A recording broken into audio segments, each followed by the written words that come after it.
All right, my name is Jack Zuckerman. I was a teacher here in Brentwood for 34 years. I retired in June of 1990. I retired from the Ross building, and I am trying to remember from which department and subject. I think my last year was as an English teacher, but I am not totally positive. It might have been as a history teacher, and it might have been English and history, because I functioned in all capacities. Jack, what was Brentwood like when you came here? Well, let's see. That would be back in the 50s. 56 was the first year I came to Brentwood. We had, let's see now, the administration building where I taught. The village school was there. Southwest was there. Southeast had been built, but they hadn't finished it. And I remember the first day, it was an orientation or something like that, and we had planks to walk over the area that was muddy because it had rained very badly into the school, and some of the people didn't make the planks, and they came in rather bedraggled. And that was about it. I don't know if I said Southwest. Southwest was there. And everything else that's here now in Brentwood pretty much grew after I came. Well, it wasn't like they told us in teacher school. That was number one. I started teaching with 7th grade because Brentwood at that time didn't have a high school. It didn't have a junior high school.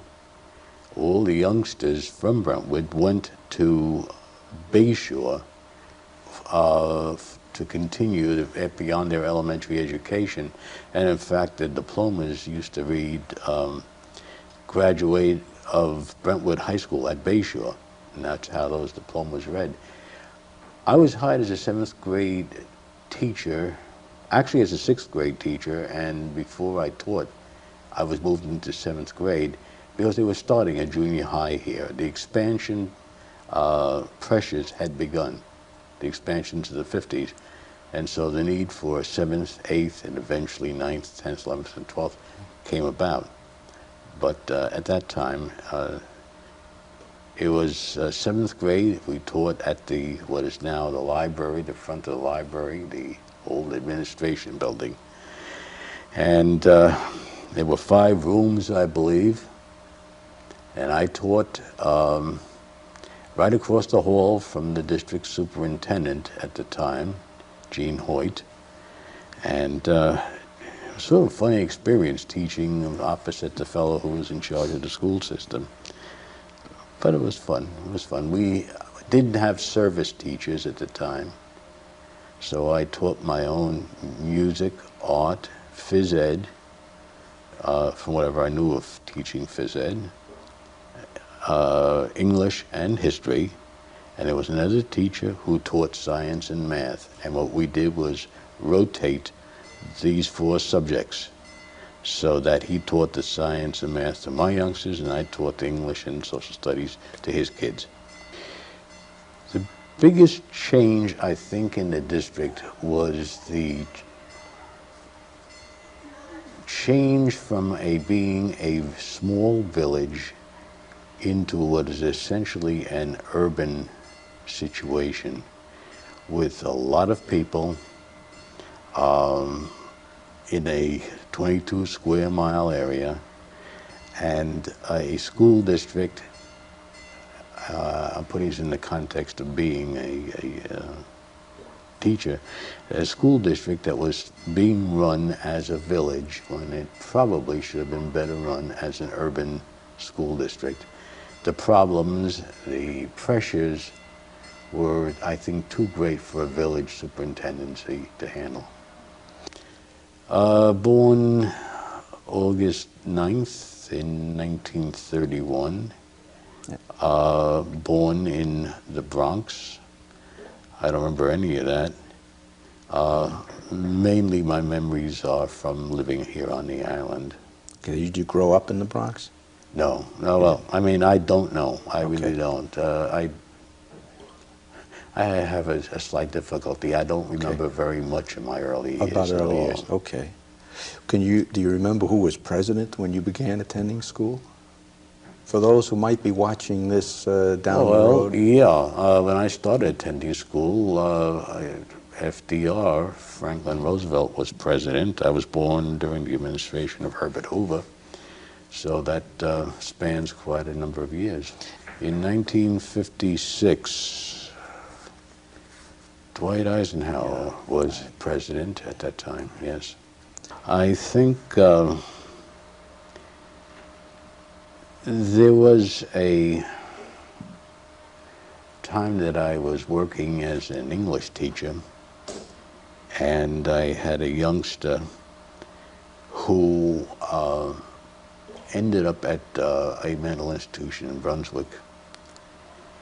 And I had started journals with that group, and when the journal that she was writing for me was her only contact with the outside world. And I was her only contact, really. And one day the journal came to me and I opened it, and she had probably cut a vein, and then with her finger in the blood she had written across the page, "Help." I have never forgotten that. It seared into my brain, and that is an incident that I just can't lose.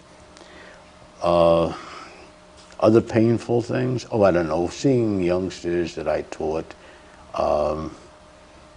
names in the newspaper for one murdered on the streets of Manhattan, one murdered on an overpass over Sunrise Highway.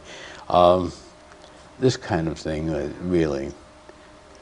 But, you know, the more pleasant incidences definitely outweigh. I think my first department chairman, who was Burl Knott, made a great impression on me. I remember the first year I taught, walking into her with my grade book at the end of the year's half and saying to Burl, "What do? I think 20% of my youngsters are going to fail, and I know I've been trying to work with them." And she looked at the grades. She knew what I had been doing. She looked at me and said, "Fail them." And you know, in other words, the courage of your convictions, follow them. And if you think they don't deserve to pass, then go ahead and act upon your convictions. And I followed that pretty much.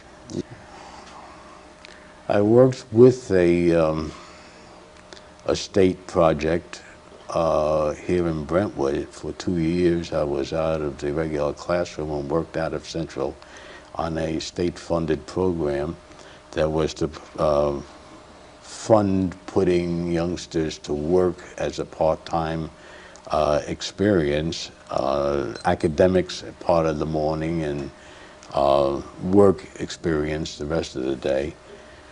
That was one of the things that I began. I introduced, I guess, the computer into the classroom for grading purposes, for diagnostic purposes, and I offered to share whatever I knew with my colleagues, but I never had any takers. No one wanted to go near a computer in those days. I was one of the people that went to Albany to help write the original state curriculum for consumer education, and then brought it back here into Brentwood, and we made it a double period with a very strange combination, actually. It was home economics and social studies credit, and the kids got both credits. It was a double period class, and I still meet people on the street who were in those classes, who remember it, and remember it fondly. My own feeling is, and I'm sure there are people around who would take exception to it. My own feeling was when state or federal funds dried up, the programs were dropped. There was never any great inclination on the part of the district to carry a program once the outside funding stopped. Discipline problems in those days probably didn't vary that much from what they are now. I think a lot of people tend to think that everything is worse today than it had been. I think it's because most of the people who are professionals probably came out of an environment that was middle class or upper middle class, and they never saw life as it was. I remember police coming in and taking kids out of school, that kind of thing. So that I know what happened, and the number of fights and that kind of thing. Yes, that went on too. But as far as, well, let's say here in Brentwood, discipline problems by and large were verbal. Kids talking back, kind of thing. I once had a class that turned out to be, I would be surprised if every one of them went on to college, a very bright class. Their discipline problem was basically the kind of thing that they tried to outwit the teacher, and the teacher spent time trying to outthink them. And I enjoyed it because they were basically a challenging group, and I think we both learned from each other. There was very, very little by way of physical violence on a day-by-day basis. Kids, I think, were more oriented toward getting through school and going on to a career. And here in Brentwood, it was very, very important. There was a need, I think, here for people to improve their economic lot by using education. In the early days when I was teaching, that was very, very strong. It was the way out to a better, more full life than they saw here in Brentwood. Brentwood had nothing to offer them. That was the problem. Yeah. There were no movies, there were no stores. If you wanted a supermarket, you had to go to Bayshore. Yeah. You know, it was, everyone grew up knowing they were going to leave. And what were they going to do? Well, they wanted to do something better than they saw here. Then I almost remember the day that I made the decision. It was in a high school Spanish class, and a teacher was in front of the room, and I suddenly said to myself, I think I can do better than what I'm seeing. And by golly, I decided I was going to prove it, one way or the other. I enjoyed the history and the English. I have an interest in science and I have an interest in math, but they're much more, I am not as fluent in those as I would like to be. I find that even today I'll sit down and read science textbooks because I want to keep up with what's going on. And if I don't understand something, I'll take the trouble to try to find out what it's all about. Maybe that's a sign of as you get older, that you suddenly become aware of the fact there is no such thing as a most favorite or a least favorite. It's all important. Yes. And it's a question of how you use it if you can. I was originally interviewed by Jim Mitchell, who was an elementary school principal. And that was in the basement of the village school. I went down there, that's where his office was. They were a little tight on space. They were using, by the way, in those days, the firehouse and the churches and storefronts for classes. They were very, very tight. That's why he ended up in the basement. And Jim interviewed me and thought, well, okay, I'll take a chance on him. Hired me.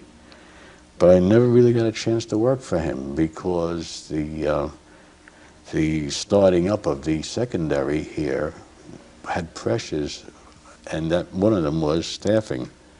So that they took me out of the Jim Mitchell's hands, and I ended up as a junior high teacher, and I've been in secondary ever since.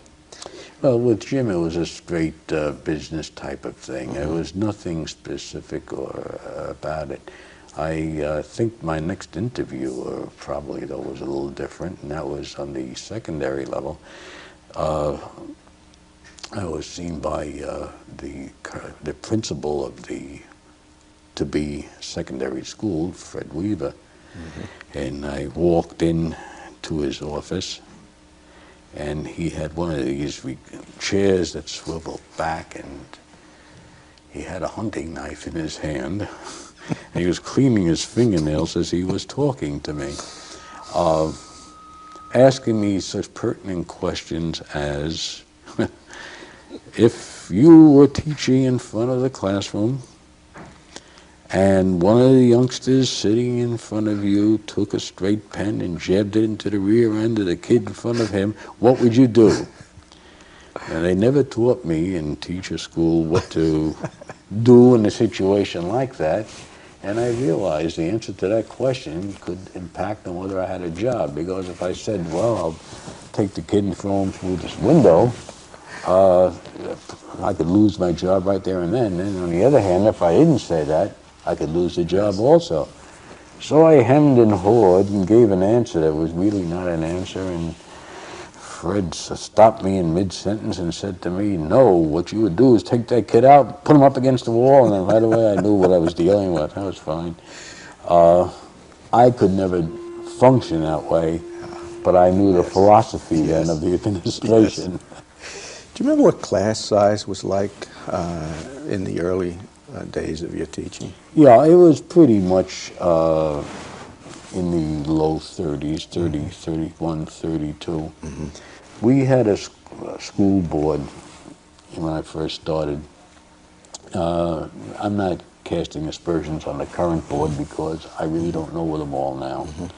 But at that time, they were so pro-education that I think it was inconceivable to them that they would do something that would, all you had to do is say it was for the kids, and they automatically said yes to almost anything. So that class size, even though we had no contracts or rules or regulations, was pretty much kept under control. They didn't want to see their youngsters hurt here. The rules that we had to work with at the time, some of them were so absurd that it's just as well they've fallen by the board and no one remembers them. They, at one time, the dress of students and teachers was, I think, even in some cases, more important than what they were learning. They actually asked us to stand at the doors with yardsticks and measure the length of the skirts of girls walking into the classroom. Something I could not do, and I did not do, but it was taken very seriously. It shall not be more than so many inches above the middle of the kneecap. And I really wasn't about to check kneecaps on female students. It just, you know, totally crazy. In those days, they expected teachers to come to school, women with dresses, suits, but slacks, jeans, shirts, like T-shirts, were totally, I mean, you could be met at the door and fired on the spot for that kind of thing. And men were expected to wear jackets, shirts, and ties. I guess I was the second one. There was one teacher ahead of me, but I was the second one here who just simply stopped wearing a tie. I came in with a turtleneck one day. And I was looked at, the raising of the eyebrow, the arching of the eyebrow, the scowl told me I was not in favor that day, but nothing was said because at that point there was a lot of movement on the part of freeing the restrictions that had nothing to do with the day-by-day teaching. Yeah. So things went out. In the beginning, you were expected to spend an inordinate amount of time doing things above and beyond the class schedule. If they said they needed you 5 nights a week to do something, it was supposed to be part of your job. Well, you know, it wasn't until 1968 that we had a contract here that said that there was some dignity to be found in a teacher's job. Before that, it was arbitrary and up Right. to the administrator to set the rules. And if he decided that you were to be here for X number of nights, for exhibitions, open school night, or whatever the case may be, they had the authority to do it. I mean, if you wanted the job, you were here, and there was no Yes. question about it.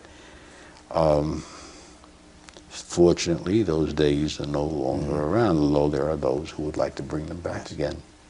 I think I saw fewer parents as the years went by than I did in the beginning. There used to be long lines outside a classroom because the parents, again, coming from a middle class environment, by and large, they were very concerned and had the time to express that concern. I'm very hesitant to say that the parents afterward didn't have the concern. I'm sure they did, but they might not have had the time or the ability to take the time to come to school and see the teacher, and only took the time when they had to, when there was a problem, to come in, your kid's failing, or your kid did this, or your kid did that. Many times, I would take a notice that came out of an office and write comments and send it right back to the office. They knew that I was aware of their, what I considered absurdities. How many years did you teach in all? Well, I taught in all of them, actually. That's a good answer. Then it weren't always classroom teaching, but they were teaching. Yes. Do you remember how much money you earned your first year as a teacher? Well, I was hired here in '56 with a master's degree. I just graduated from Hofstra on the GI Bill, so, and yeah, $4,000 $4,000. was what the master's degree commanded. If you had it to do all over again, would you still have chosen to pursue education as a career? Absolutely. I tell you, I was sorry to leave it. I enjoyed teaching. Why did you leave, Jack? I left for medical reasons, basically. I had the time in, and it was not a difficult decision to make from a hospital bed. Yes. But I felt that each year I became a better teacher, and I think I did my best teaching toward the end when I finally had to leave. But I enjoyed my teaching the most at that time. I became, I don't know, this probably will sound funny and strange, but I think philosophically, I really mean it. I became mature enough to be able to grasp what had to be done and how to do it. It took a long time to put together. Maybe I'm slower than others, but when I did, I enjoyed it very much from beginning to end. Education is making available to youngsters the techniques and ability to learn. Okay. I found out with my own youngsters at home and the ones in front of me too. If they saw the pathways, they could be motivated to take them, and they would learn themselves. You can't make them learn by standing in front and saying, "Thou shalt learn." But if you make it possible for them to learn, and it's worthwhile they're learning, you're not going to stop them. And so the point is, you have to create the situation where they want to learn. What message would you have for someone who is just beginning a career in teaching? Well, my message would be hang in there, because it's one of the occupations that this world absolutely needs. I mean, it goes back to Socrates, and he had a hard time, and today you could have a hard time.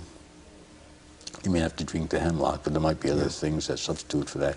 But the point is, it is a profession that is worthwhile. It's a profession where you're doing something to mold the future of not only the kid in front of you, but the community, the country, and you're doing something for yourself too.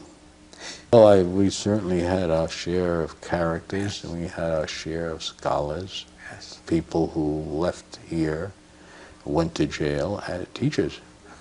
And we've had people who went on to college teaching. We've had, and some as heads of corporations. We've had very, very varied and very good staff, really. And considering how they started out getting the staff, I mean, it was spectacular because they used to send out recruiters. Anything that, anyone who breathed and showed some kind of animation was basically invited to teach here. It was the school districts on the island competed for teachers, so they would send out recruiters to Vermont and North Carolina and all over to come back to teach here in Brentwood. And all in all, I think we were very fortunate to get the staff that we did. That plus the fact that during the 1960s we had many people become teachers because to help them avoid being in the Vietnam business. And I think that many of those people turned out to be very good teachers. So all in all, we've been very fortunate. I'd like to be remembered, I guess, as a person who went out of his way to teach the best he could. I would like to be remembered as a person who brought professionalism to the teaching staff here through working with the teacher union. I was fortunate to be here at the time when teacher unionism became a big thing in the state of New York. And how active were you in that? I was extremely active. I was everything from a building rep to a grievance chairman to a president of the local, and at that time Brentwood was the 6th largest local after 5 states in the state of New York. I was on the state board of directors. 23,000 students at that time, as I recall. We went that high, yes. So that it was something that was very, very important to me, because through unionism we could improve the conditions under which kids could learn. And that was always my thrust. You know, the teacher that can function well because the environment was good was the teacher who could deliver the goods, and that was the way to do it. Retirement, as my wife says all the time, doesn't mean that I withdrew from the world. I did a lot of volunteer work. I worked as an ombudsman in nursing homes.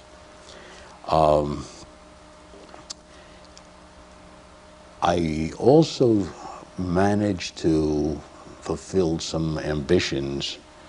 For example, going into the state parks during the fall and spring with a camera when I never had a chance to before, to take pictures to see what was there.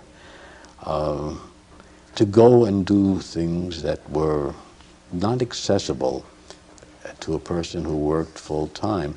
And as a matter of fact, the problem there always is that whenever we had vacations, as you know as a teacher, everybody else had vacations, so it was always a pressure of time to fit everything into a week. I didn't have that pressure anymore. I could spend time at the beach if I wanted to, or I had time to check out what the fish hatchery was doing, or go to the library, or read a book, or whatever. And then, of course, as you know, I got involved when the retiree units began, and NYSET and AFT started those up.